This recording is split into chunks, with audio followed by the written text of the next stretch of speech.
어떤 병든 사람이 있었습니다. 그 병든 사람에게는 여동생 2명이 있었는데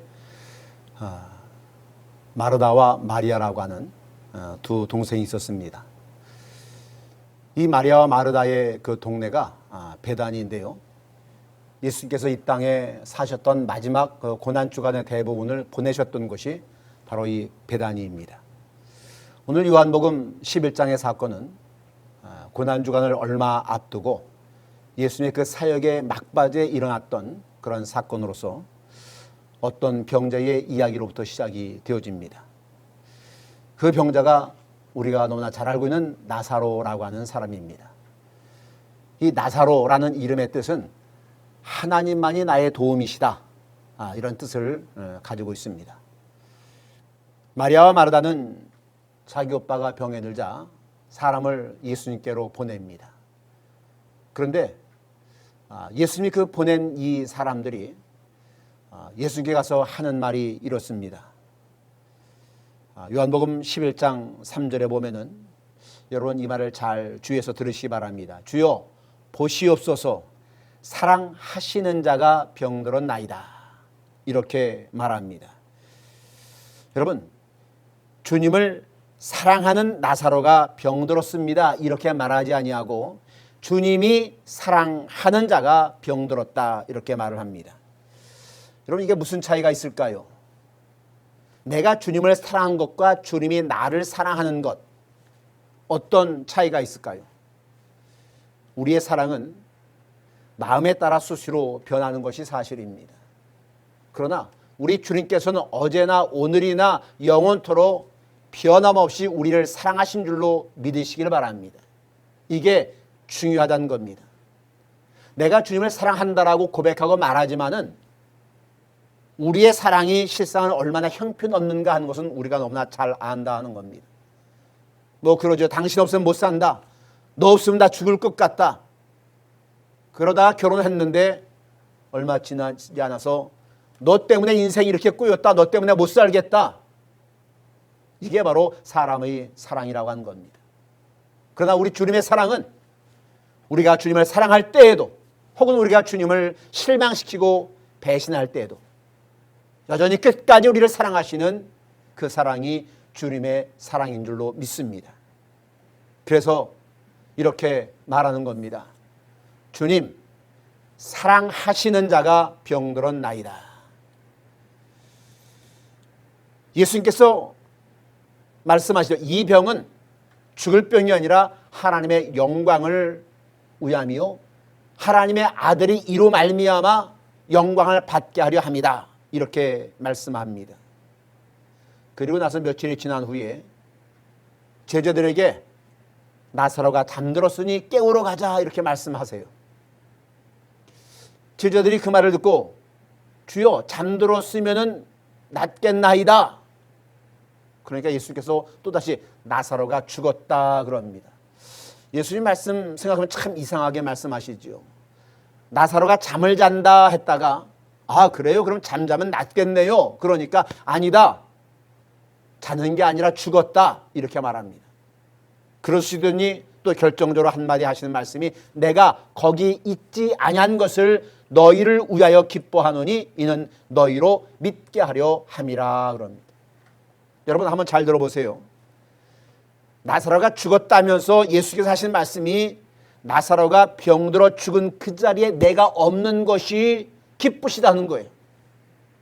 이게 예수님께서 하신 말씀인가 좀 의아하지요. 그 말씀의 뜻은 바로 이런 겁니다. 다행히 내가 없을 때에 나사로가 죽었기 때문에 내가 가서 그 나사로를 살려줌으로써 내가 하나님의 아들인 것과 그것을 사람들에게 보여줄 수 있고, 또 그것을 통해서 사람들이 하나님을 믿을 것이기 때문에 내가 기쁘다, 바로 그런 의미가 있는 말씀이라고 하는 것입니다. 자, 나사로의 집에 도착했습니다. 도착하니까 나사로가 이미 무덤에 있은 지 나흘이 지났다 그럽니다. 여러분, 예루살렘에서 나사로가 그렇게 먼 거리가 아닙니다. 한 오리 정도, 그러니까 요즘 한 2km 정도 되는 거리입니다. 그러니까 어른 걸음으로 2km 정도 빨리 가면은 뭐 2, 30분 안에 충분히 갈 수 있는 거리죠. 근데 예수님은 당신이 사랑하는 나사로가 병들었다 또 죽었다 하는데도요, 빨리 가질 않습니다. 죽은 지 4일이 지나서야 그 현장에 가게 됩니다. 많은 유대인이 나사로의 여동생들인 마리아와 그리고 마르다를 위로하기 위해서 찾아왔습니다. 마르다는 예수님이 오신다는 말을 듣고 얼른 집에서 뛰쳐나갑니다. 마리아는 그냥 그대로 집에 있고요. 마르다가 예수님을 만나서 이렇게 말합니다. 주께서 여기 계셨더라면 우리 오라버니가 죽지 않았을 겁니다. 그러나 난 이제라도 주님께서 무엇이든지 하나님께 구하시는 것은 하나님이 주실 줄을 내가 압니다. 그래서 예수님께서 말씀하십니다. 네 오라비가 다시 살 것이다.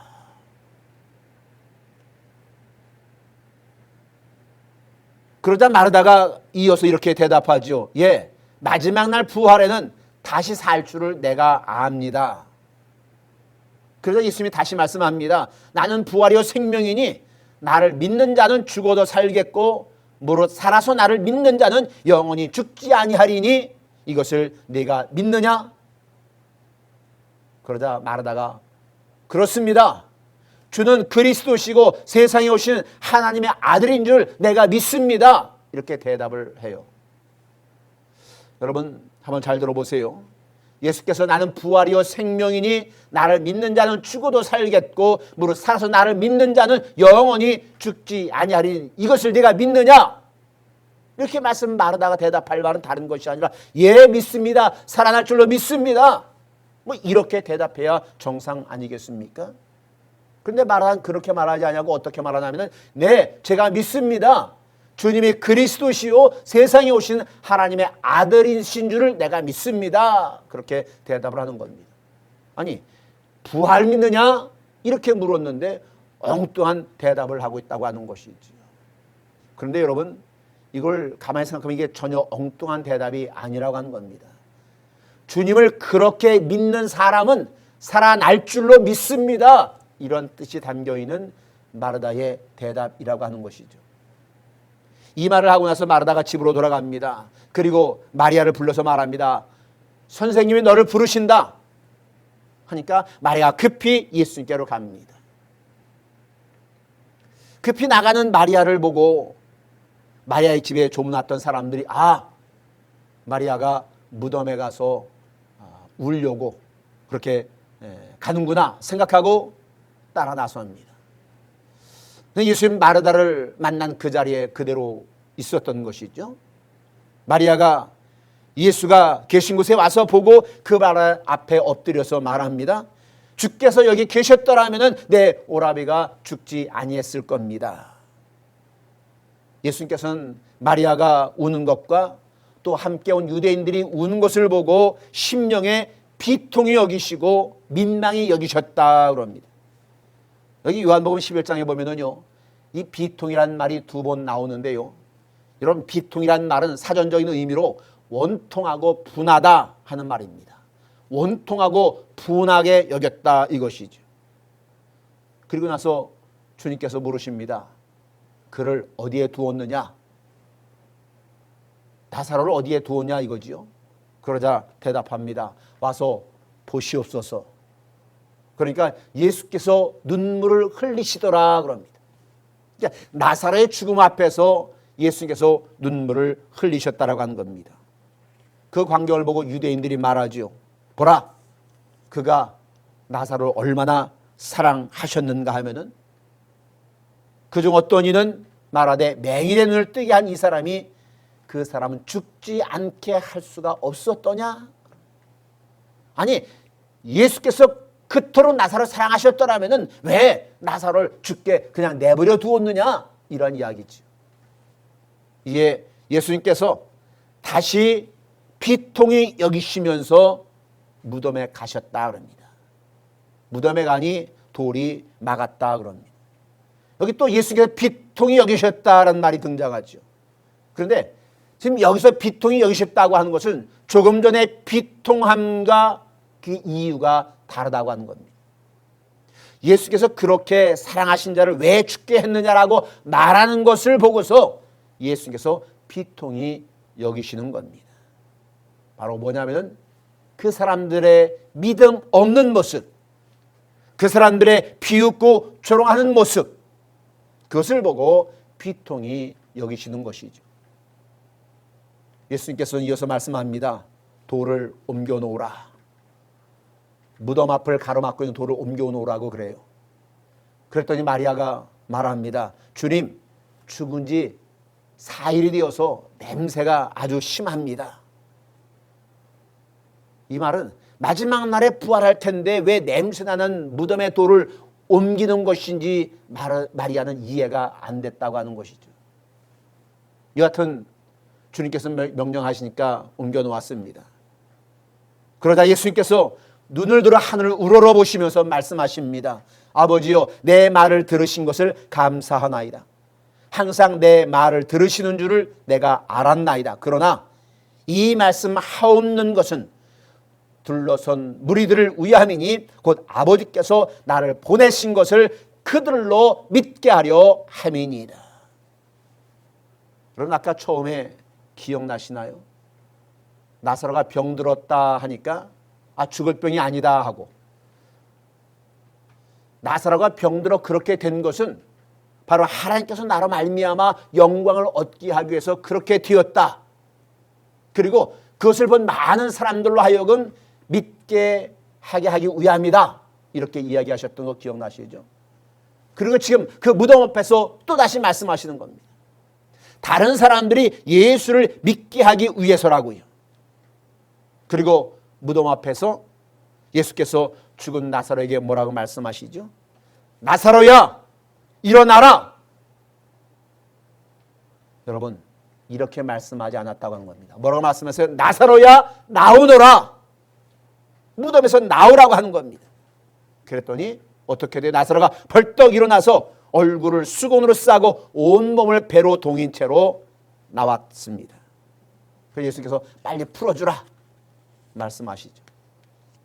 여러분, 살리는 것은 예수님이 살리십니다. 그러나 살아난 그 생명이 활동력 있게 움직이려면 과거의 죄의 결과로 죽어 묶여있던 이 배를 다 벗겨내야 된다 하는 겁니다. 예수님이 명령하셔서 나사로가 살아났어요. 이 소식을 들은 대제사장들과 바리새인들이 공의를 다 모으고 의논합니다. 야, 어떻게 하면 좋으냐? 이 많은 사람들이 이 표적을 다 봤으니 어떻게 하면 좋으냐? 저를 이대로 두면은 이 사람들이 다 저를 믿을 것 아니냐? 걱정을 합니다. 그랬더니 그 해의 대제사장인 가야바가 이런 말을 합니다. 아니, 뭐 고민하십니까? 그냥 한 사람만 없애면 될 텐데요. 누구 없애면 돼요? 예수님. 예수님 죽이면 간단하게 해결될 일이다. 이렇게 말하는 것이죠.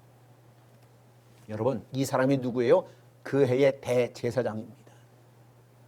여러분, 예수를 죽이는 사람은요, 마귀, 사탄 뭐 이런 게 아니라 예배당 안에 있는 대제사장, 서기관, 바리새인. 이제대로 말씀드리면은 성도가, 집사가, 권사가, 장로가, 목사가 죽인다는 겁니다. 부교가, 단장의 정교가, 사관이 죽인다고 하는 겁니다. 언제 우리가 예수님을 죽였냐고요? 우리가 예수님 닮은 삶을 살지 못하는 것이 예수님을 죽이는 꼴이 되어진다 이겁니다. 우리 예수 믿는 사람들이 예수를 닮아야 되는데 예수를 닮지 못하니까 세상 속에 살면서 예수님을 우리가 나타내며 살아야 되는데, 내 삶에서 예수를 녹여내고 살아야 되는데 그렇게 하지 못하니까, 아니 오히려 하나님의 영광을 가리는 짓을 우리가 얼마나 많이 하고 있느냐 하는 것이죠. 온 백성들의 죄를 대신해서 대속죄일의 제사를 집례하는 그 해의 대제사장 가야바가 하는 말이, 예수님 하나 죽이면 간단할 터인데, 그럼 예수님 다른 사람 다 없어질 터인데 뭘 고민하느냐? 그렇게 말하고 있잖아요. 그리고 53절 보니까 이날부터 저희가 예수를 죽이려고 모의하니라 그럽니다. 이날이 어떤 날이에요? 나사로가 죽음에서 살아난 날, 우리 주님의 놀라운 기적을 베푸신 그날, 바로 그날부터 예수를 죽이기로 모이기를 시작했다고 하는 겁니다. 사랑하는 여러분, 예수께서 나사로의 무덤 앞에서 마르다에게 하신 말씀입니다. 내 말이 네가 믿으면 하나님의 영광을 보리라 하지 아니하였느냐. 네가 염려하지 말고 하나님께 다 맡겨라 이겁니다. 그리고 나는 믿음으로 살고 결과는 하나님께 맡기라 이 말씀입니다. 여러분 많은 염려하고 계시죠 지금도. 왜 사람들이 염려하는지 아십니까? 다른 것이 아니라 혹시 하는 것 때문에 염려한다고 하는 겁니다. 내가 혹시 암에 걸리지 않을까? 이거지. 혹시 무슨 사고 나지 않을까? 혹시 전쟁 나지 않을까? 혹시 내 사업체 부도 나지 아니할까? 혹시 이 건물 무너지지 아니할까? 혹시 나 직장에서 쫓겨나는 것 아닐까? 우리 학생들은 이번 시험에 떨어지면 어떡하지? 혹시 내 성적이 바닥치면 어떻게 하지? 바로 이 혹시 하는 것 때문에 우리 속에 염려와 근심과 걱정이 쌓여져 간다 하는 겁니다.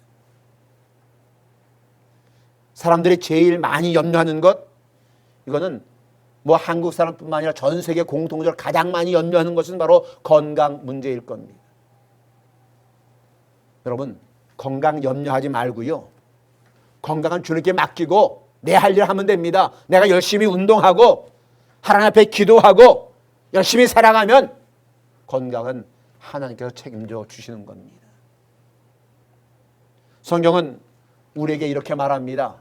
시편 37편 5절에 내 길을 여호와께 맡기라. 그를 의지하면 그가 이루시고 그럽니다. 또 잠언 16장 3절에 보면 너의 행사를 여호와께 맡기라. 그러면 네가 경영하는 것이 이루어지리라. 할렐루야. 또 신약 마태복음 6장 31절에도 그럽니다. 그러므로 염려하여 이르기를 무엇을 먹을까 무엇을 마실까 무엇을 입을까 하지 말라. 이것은 다 이방인들이 구하는 것이다. 여러분 민수기 13장에 보면은요. 가나안 땅에 가서 40일 동안 정탐을 하고 돌아온 12명의 정탐꾼들, 그들의 상반된 보고 내용이 등장하죠. 12명 중에 10명의 이야기는 그 땅에 살고 있는 사람들은 아낙의 후손들이 얼마나 기골이 장대한지 그 사람들이 우리를 보면 마치 메뚜기같이 여길 겁니다. 그래서 우리는 절대로 올라가면 안 됩니다. 이렇게 아주 부정적으로 보고를 합니다. 그런데 12명 중에 딱 2명, 누구예요? 여호수아와 갈렙이죠. 뭐라고 보고를 합니까? 그들의 보호자는 그들에서 떠났고 하나님은 우리와 함께 하시니 그들을 두려워 말라. 그들은 우리의 먹이라. 할렐루야. 여호수아 갈렙은 이런 믿음의 긍정적인 보고를 하고 있다고 하는 것이죠. 사랑하는 성도 여러분들이요, 염려와 근심 걱정 다 내어버리고 우리 하나님의 아버지의 말씀대로 날마다 승리하는 저와 여러분들이 될 수 있기를 주님의 이름으로 축원을 드립니다. 바울이 빌립보 교회에 보낸 편지 가운데에 이런 구절이 있죠. 아무것도 염려하지 말고 다만 모든 일에 기도와 간구로 너희 구할 것을 감사함으로 하나님께 아뢰라. 그리하면 모든 지각에 뛰어난 하나님의 평강이 그리스도 예수 안에서 너희 마음과 생각을 지키시리라. 바로 그렇습니다. 우리 주님은 분명히 우리를 지키신다라고 말씀하고 있습니다.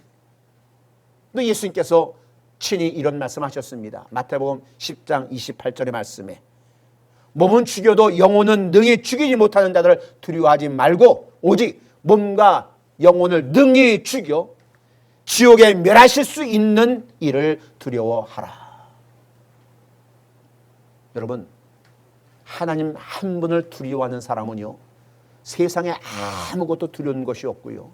반대로 하나님 한 분을 무시하고 살아가는 사람은 이 세상의 모든 것들을 두려워하는 사람들이라고 하는 것. 그런데 저와 여러분들은 하나님 한 분만을 거룩한 경외심으로 두려워하면서 살아가는, 그래서 세상이 두렵지 아니하는 저와 여러분이 될 수 있기를 주님의 이름으로 축원을 드립니다. 마지막으로 이야기 하나만 하겠습니다.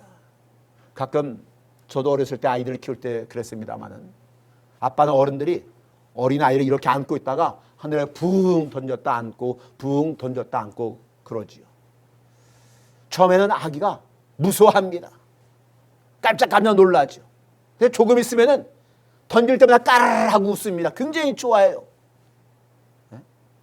그런데 저는 그것을 보면서 그 아이들이 공중에 던져졌을 때에 웃을 수 있는 이유가 무엇인가 생각해 봅니다. 자기 아빠가 공중에서 아이를 던져놓고 안 받아주면 어떻게 될까요? 떨어져서 크게 다칠 겁니다. 그런데 공중에 던져졌지만은 아빠가 자기를 다시 받아줄 줄을 믿기 때문에 그 아이가 공중에 던져졌을 때도 가르르 하면서 좋아하고 웃고 그런다고 하는 것이죠. 왜? 자기 아버지를 믿기 때문에. 여러분, 바로 그런 겁니다. 그래서 자기 자신을 아빠에게 맡기는 것이죠. 이야기 또 하나. 어떤 2층 집에 불이 났습니다. 어른 없이 아이만 자고 있었습니다. 나중에 엄마 아빠가 와보니까 이미 그 집이 다 불길에 휩싸였습니다. 애가 난간에 매달려 있습니다. 소방관이 가서 뛰어내리라. 내가 받아줄 테니 뛰어내리라. 그런데 이 아이가 안 뛰어내리는 겁니다. 그러자 아빠가 가서 아빠가 받아줄게 뛰어내려 하는 순간 그 아이가 난간을 놓고 그냥 그 속에서 떨어졌지요. 여러분, 훈련받은 소방관이 더 아이를 잘 받겠습니까? 아빠가 더 잘 받겠습니까? 그러나 아이의 입장에서는 소방관보단 아빠를 믿었기 때문에 아빠의 말에 과감하게 손을 놓고 내릴 수가 있었다고 하는 것이죠. 여러분, 믿음이 뭡니까? 딱 한마디로 나를 맡기는 겁니다. 오늘 성경이 이렇게 말하잖아요. 너희가 믿으면, 그럼 믿음이 뭐예요? 시인하고 인정하는 것이 믿음입니다. 내가 예수 그리스도를 구주로 또 주님으로 영접하는 겁니다. 맡기는 겁니다. 내가 하나님 앞에 맡기면은 하나님은 모든 것을 책임져 주십니다. 이 자리에 아버지 어머니 되신 분들 한번 잘 들으세요.